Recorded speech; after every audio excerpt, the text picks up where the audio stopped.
Welcome to Dole TV. Today we have a special guest, a mate of mine, Mr. Damien Dempsey. All right, pal? All right, bro. Welcome to the studio. Thanks very much. You little beauty. So, Rocky Road to Dublin, Rocky Road to Poland, the number one. Is this your first number one? First number one, yeah. You had a number one album, did you? Yeah, Shots back in a long time ago.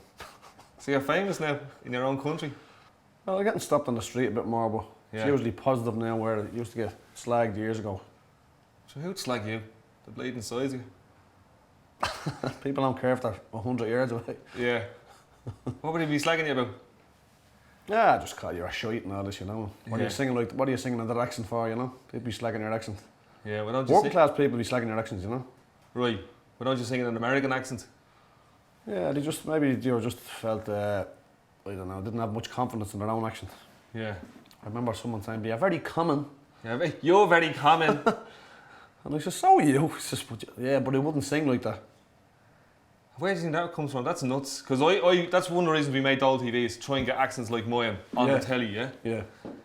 It's inferiority complex in the accent, I think, you know, because, you know, there's a lot of snobbery in this town, and our accent can be associated with, you know, I don't know, joyriding and, you know, criminality and drug dealing and... It was actually it was a very interesting article in a free magazine that goes around called Rabble. And it was about the portrayal of working class accents on RTE, and that usually it's a scumbag or it's someone who's going to rob you or someone you're meant to be frightened of, you know. That's it, yeah. But I recently heard the Rocky Road to Poland done in a Thai accent. If you haven't seen that, check it out on the internet. It's very funny. Thai Thames. Thai Thames Rocky Road to Poland. It's a load of kids singing it. It's the funniest thing I've heard in a long time. It's deadly, isn't it? Lift your spirits, it would, you know. Lift your soul, it would. Lift your heart. You'll have to do a trip to Thailand to those kids and do a couple of songs to them. I'd love to. Yeah. That's an excuse to go back to Thailand. Yeah, they've done a better version than we did, I have to say. There's more hits on it anyway. Absolutely. I think there was nearly 1 million people. I was checking last night. Nearly 1 million people have watched the Today FM video of Rocky Road to Poland. Have they? Yeah. Oh, brilliant! And it got to number one as well. So I think people are excited. Ireland mightn't be doing that well, but the song is doing fantastic. You know? The song is doing great, yeah. And you know, the refrain, "You'll never beat the Irish." It's a good one. I heard it at the match. You know what I mean? I heard it as a kind of a voice when I was listening to the match the other day. And I was in a boozer in Ballymun, and I heard people singing it as well as a kind of, you know, as a call. Yeah, spiritually, you know. We need something. We need to believe that at this time, you know, and what's going on, I think, in the country. Yeah. Because we're being, pardon my French, ridden. We're being ridden sideways. We're being ridden, yeah. You know, we're being, I don't know, a scam of all scams, you know. Yeah, but your stuff, your music, you've been writing about that for a long time. You know what I mean? Like Celtic Tiger, Colony is a great one to show, you know, how not just us but people across the world are being exploited and ripped off, and, you know, being patted on the back and patronised, and then being robbed, the back pocket being robbed. Exactly, yeah. I think the colonialism was more like it was an honest form of, you know, of robbery. You know, at least they weren't trying to say like that they weren't robbing you. Whereas this and the banks now, the big bondholders, they've refined colonialism, you know. Whereas it's a grey area. People don't really realise that they're getting robbed, you know, the way we used to do in the old days. I think it's more subtle, you know, colonialism, yeah. We do a high five on that one. High five. Subtlety. I just want to ask you about songs like Colony, which are very passionate, and I know when I go and see it, that's the bit when I'm, you know, the bits between me teeth, and you know, I'd run out and bleed and you know, do anything for Ireland at that point or whatever. You know what I mean? You get a kind of sense of pride and nationalism or whatever, you know. But has songs like that come back to bite you? Like, I'm sure not everybody is a fan of passionate songs like that. When I started playing the songs, some people were offended, you know. Europeans, like English people, were offended because they thought it was an attack against them, but it's actually an anti-racism song, you know.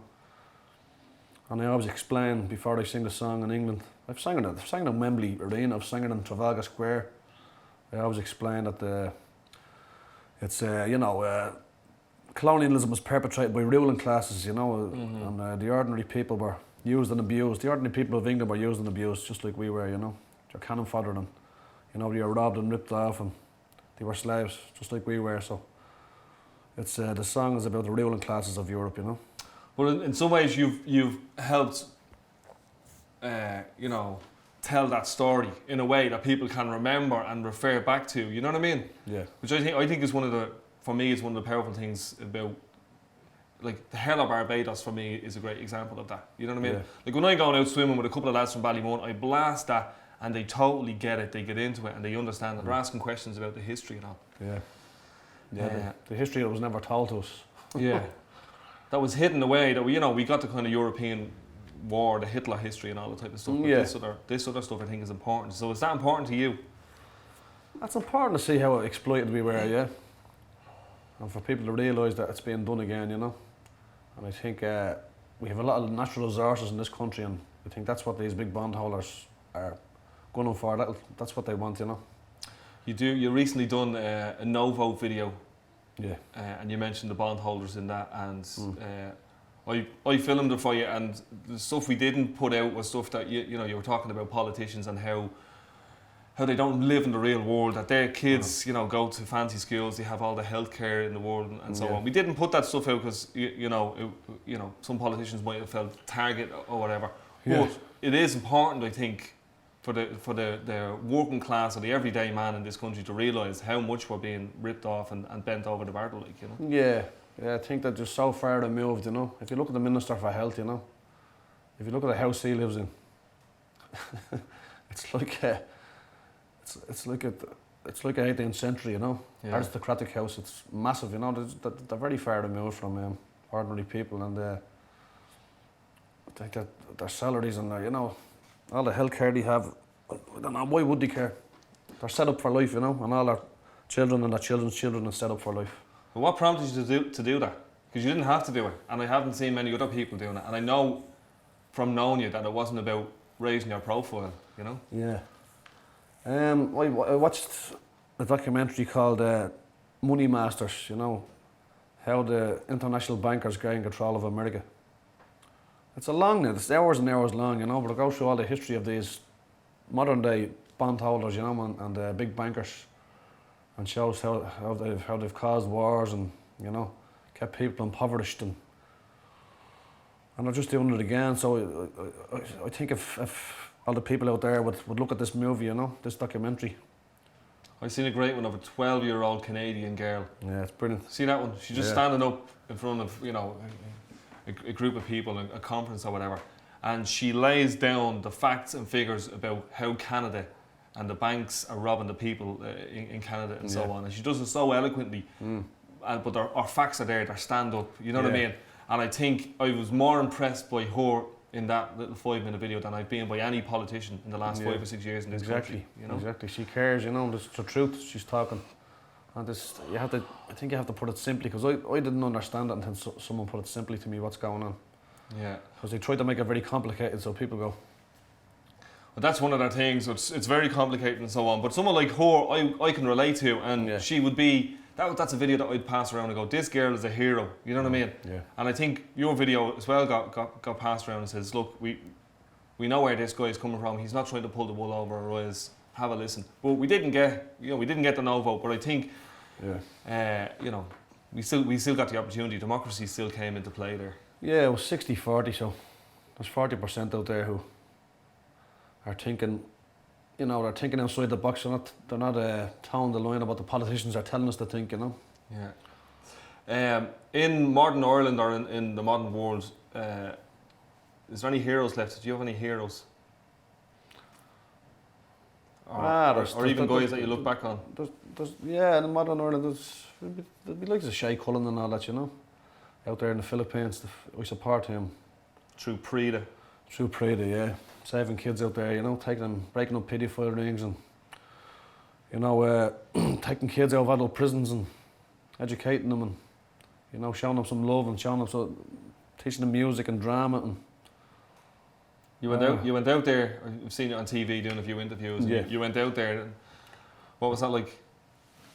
I was an amazing experience. Yeah, I went into the prisons and saw the massive, big holding cells where there's 60 adults, all the cramped conditions, all on the floor, and they have to take turns to lie down because there's not enough space, and they just throw the kids in with these, all the adults, murderers and rapists. And once the lights go out, you can imagine what happens, So Shay goes in and rescues these kids, and he hunts paedophiles, and he's a great antidote to what some of the scandals in the church here, He's a proper priest, he's a proper man of God, he believes the word of Jesus, and he's not just giving a lip service like a lot of the church here have, Mm-hmm. You haven't protected children at all, thrown them to the wolves. So he's a hero for me, a massive hero, Deadly. And you got a chance to play a couple of songs with some of the kids over there. Yeah, I went to the prisons and we played for the adults as well, A lot of them are just in there because poverty, They're just thrown in. So got all there. They love singing in the Philippines, What was the song, or was there any particular song that you hooked on? I sang Negative Vibes and a few others, Seize the Day, and Sean Regan played a bit of traditional music which they'd never heard before. But it's one thing I like about your stuff, it's from the heart. Yeah, Yeah. It's songs from the heart. And they were crying. In the Philippines, like if you're singing a song and you come to a bit where you start to get into it, you sing real from here. They all just start clapping in the middle of the song. Fantastic. You don't wait till the end of the song, But there's something special about that you constantly sing from the heart, and it's very easy now to make a techno remix of one of your songs and get a number one. And I was just looking at the number ones last night. You've got your Cheryl Cole and all these types of produced in a big lavish studio in Germany somewhere or whatever, Yeah. But it's not from the heart. You couldn't hang your coat on it, like. I know what you mean. There's a lot of great music out there. It's just it's under the radar. You just have to look for it, don't you? Yeah. Well, I work with a lot of rappers, hip hop guys, and they're, for me, they're modern day poets. Like, yeah, they're brilliant. Yeah, I know them. And I think that they have a real opportunity to tell the story for young people and communities, just like your own stuff, Yeah. And that's one of the reasons I've had them on here a couple of times to tell that story, to get that message out there, because we've been drummed in with a mediocre, watered down message for so long. Absolutely, yeah. They'd have us going around like sheeple. They'd have us going around like zombies, Yeah. If we listen to them and listen to the music they put out, like the powers that be. But yeah, the young rappers they're doing amazing stuff. They're educating younger people, They have a great message, I think, So the plans to get them into the schools, get them into youth reaches and all that type of stuff, and really start educating people. Yeah. You were you done a bit of acting. Yeah. A year or two back, between the canals. Yeah. You mightn't have seen it in the real world. What was that like? I just played me outlet. Franco. No, man. Just played. Frank Dempsey. I don't know. I just played fellas I used to see, in the 80s growing up in Donaghmede. The hard shows, And it was a great experience, that. It was filmed for a couple of lads down in Sheriff Street, was it? Yeah. Down at Sheriff Street, and all the locals were involved in it. All the locals were playing parts in it, and so I had a bit of reality about it. Had a bit of grittiness about it. And you weren't just bringing in Hollywood fellas, to play fellas from Sheriff Street, because I don't think that ever works really. and you could get to use your own accent fully. Yeah, that's right. Yeah. And not having to bend, you know what I mean? Because you've got a thick accent, not stupid thick, but heavy, like I do as well. Yeah. Sometimes. Just like I've lived in London for 6 months, so when you go over there, after being immersed in Dublin, going out with you, swimming, and being knocking around Donaghmede, like people can't understand you, Do you have to bend your accent a bit when you go to London? Yeah. Anywhere outside Ireland, really, Anywhere outside Donaghmede. Anywhere outside the north side. You're on the south side now when you're using your accent, and it's absolutely savage. When you go and play around the country, do you? The south side's worse than the north side. For what? No, I don't mean it's worse, but it has more working class areas. Yeah, Tala, Crumlin, Ballybrack, Grangesend, Clondalkin, Ballyferma, the Liberties, Pear Street, Oh, Mel Mays from up in the Liberty. She I think she's great. She doesn't drop the accent. You know what I mean? So playing around the country, do you have to drop the accent or? No, Melda, now when you hear that in London, and they'd say I started at Albert, Royal Albert Hall. Yeah. She talks slower now. Right. And pronounced, she would soften the accent, because you have to. You'd have to. You wouldn't have a clue what It's you're a talking. nightmare you're talking to somebody and they're just glazed over, they haven't a clue what you're saying. I'd say It's a nightmare. I'd say they thought when you're speaking, is he at the same one I'm at the thing? You know what I mean? There's a bit of miscommunication or loss in translation or whatever. Especially if you have something to say relevant, you have to go to America and it's really difficult over there. Jesus. Or Australia, Melbourne or Americans, as they call it in Ballymun. We're going to Americans. I just want to ask you about touring Ireland, because I know it's something that you really like doing, and especially the islands of the west coast of Ireland. There's something special there, and I've gone to see it there before, and there's something really, really special. There's magic down there, There's magic off the west coast, I've been all around the world. There's something about the west coast. So that's why we have to watch these bondholders, and these IMF, because the IMF never go in somewhere and give money unless that country has something that they want. So we reckon it's our natural resources off the west coast that's what they're going to be gunning for. They're going to want to take all them out, over the next few years. So we'll have to go down and look at what, look at what they've done down in Mayo, They've stopped them for 10 years. So we can use that as a blueprint to stop them robbing us, and raping us. Yeah. And destroying our west coast, which is, you see what it's like, it's something else down there, isn't it? It's mind blowing. Imagine they polluted that down there, and Yeah. destroyed it. No, we can't have that. Given half a chance, they'll do it. Absolutely, yeah. So, to finish off, it was great having you in. Thanks, Dino. It's a great show you have here, it's brilliant. If there's more people out there who want to get on, just get in touch. Email us here at Dole TV. Finally, a message for the Irish people, because I know that they do listen to you. You have a message for the Irish people. Where we're at now, it's not a great position. The future isn't bright. The TV commercials will tell you that it's fantastic and keep and get out there and spend your money. But money is tight, jobs are scarce, people are leaving left, right and centre. Do you have a message for the people? Well, don't give in, because we've been through a lot worse, a lot worse in this country. But I think educate yourselves on what's happening with the banks, how we're being scammed. And it's a scam of all scams, I think. So money masters, how the international bankers gain control of America. I think everybody should, every skilled kid in Ireland should be made watch that movie, and it'll teach us what's going on now, And watch that movie by the girl as well in Canada, which simplifies everything of what's happening to us and how we're being robbed now. What's the name of the movie? Oh, sorry, By the Girl, go on. By the Girl, the clip on YouTube. I don't know, Canadian girl talks sense about finances. You'll get it doing that. You know what I mean? It's been it's about 10 million people have watched it. It's only up a week or so. Steady having you in. Thanks, Dino. You're a beauty. Thanks very much. How are you, brother? This has been Dole TV. This has been Damien Dempsey. This is how we do it. Northsideaccents.com. Keep it fresh. See you later. Nice one.